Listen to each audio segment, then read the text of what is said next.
বৌমা, তুমি সকাল সকালে সব কি শুরু করছো? হ্যাঁ, সংসার করতে গেলে একটু কষ্ট করাই লাগে। সাততালি দিয়া হয় একতালি, তারপরে হয় গিরস্তালি। শোনেন মা, আপনার এই শোলক বাদ দেন। আমি দেখে এখন আপনাকে বাড়িতে না খেয়ে পড়ে আছি। অন্য কেউ হইলে এই ফকিরের বাড়িতে একদিনও সংসার করতো না।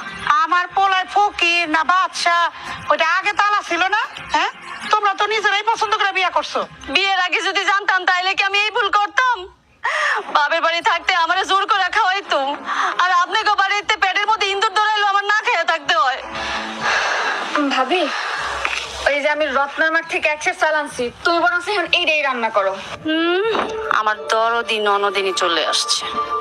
বিয়ের 7 দিন পার করতে না করতে স্বামী ডারে খাইছে, সে আবার আসছে আমরা উদ্ধার করতে। কি হলো, চুপ করে দাঁড়ায় আছো কেন? যাও সালকাটা নিয়ে যাও, সালকাটা নিয়ে রান্নার জন্য চুলের উপর উঠে দাও। খালি কি ভাত রান্নলে